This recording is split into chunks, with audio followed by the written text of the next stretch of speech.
Assalamu alaikum students. In this class, let us discuss Ray's syndrome or Ray's encephalopathy. ये disorder सबसे पहले एक Australian pathologist रे ने डिस्क्राइब किया। इस डिसऑर्डर का दूसरा नाम जमशेदपुर फीवर भी है, क्योंकि जमशेदपुर में एक डॉक्टर नजीब खान ने इन द ईयर 1956 में इसको डिस्क्राइब किया। इंडिया के अंदर सबसे पहले इसको नजीब खान ने डिस्क्राइब किया और वर्ल्ड में इसको सबसे पहले रेई ने डिस्क्राइब किया। ये जो सिंड्रोम है, इसके अंदर बच्चे का लिवर इन्वॉल्व होता है, बच्चे का ब्रेन इन्वॉल्व होता है। तो ये एक ऐसा डिसऑर्डर है जिसके अंदर एक्यूट एन्सेफेलोपैथी हो जाती है। सडनली दिमाग पर एक जबरदस्त असर पड़ जाता है, ब्रेन अपना काम करना छोड़ देता है।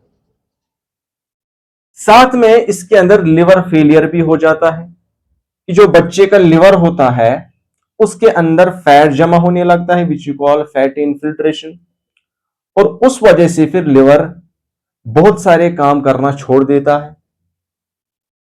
जैसे लिवर को क्लॉटिंग फैक्टर्स बनाने होते हैं तो वो अब नहीं बनाएगा, जिस वजह से प्रोथ्रोम्बिन की लेवल ब्लड में कम हो जाएगी तो हाइपोप्रोथ्रोम्बिनीमिया हो जाएगा। और ऐसे ही लिवर को अमोनिया को यूरिया में कन्वर्ट करना होता है और वो भी अब नहीं होगा, तो उस वजह से बॉडी में अमोनिया की लेवल बढ़ जाएगी और अमोनिया ब्रेन के लिए टॉक्सिक होता है और वो ब्रेन तक पहुंचते पहुंचते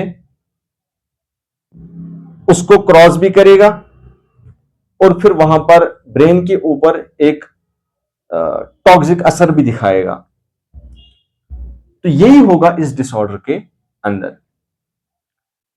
अब अगर हम इसके इटियोलॉजी की बात करें तो इटियोलॉजी में आप याद रखिए कि इसकी कोई खास इटियोलॉजी हमें समझ में नहीं आती है, इट्स इटियोलॉजी इज अनक्लियर।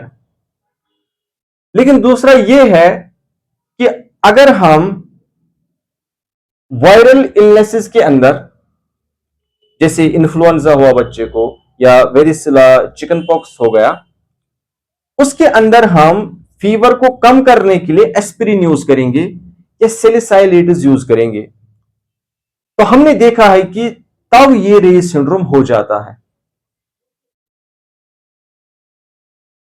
लेकिन उन पर्सन्स के अंदर आपने एस्पिरिन या सैलिसाइलेट्स को यूज किया जो कि 18 ईयर से छोटे थे, यानी बच्चों के अंदर अगर ऐसा किया जाएगा तब हमें रे सिंड्रोम देखने को मिलता है।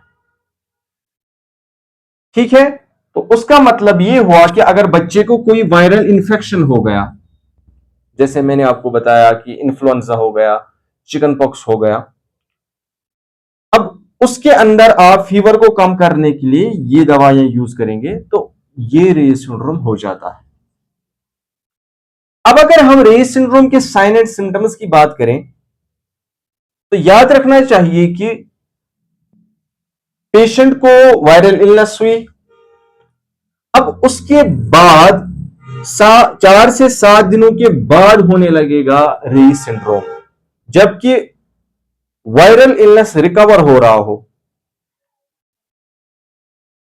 और यहां से आपने ये दवाएं दे दी, तो ये सिंड्रोम ओरिजिनेट हो सकता है, कॉज हो सकता है। दूसरा यह है कि इस डिसऑर्डर के जो इनिशियल साइन एंड सिम्टम्स होते हैं उनमें नौजिया आता है और वॉमिटिंग आती है। ठीक है, बच्चे को उल्टियां महसूस होंगी और उसको उल्टी आएगी भी। ठीक, तीसरा यह है कि मेंटल स्टेटस डिटेरियोरेट हो जाता है, बच्चा डिलीरियम में जा सकता है, उसको वो कोमा में जा सकता है, वो इरिटेशन फील करेगा। ठीक है, तो मेंटल स्टेटस भी बच्चे का ऑल्टर हो जाता है, ऐसी हिपैटिक फंक्शन भी ऑल्टर हो जाता है। जैसे मैंने आपको कहा कि इस डिजीज के अंदर लिवर इन्वॉल्व हो जाता है। लिवर का क्या काम होता है? प्रोथ्रोम्बिन को बनाना, वो नहीं बनेगा।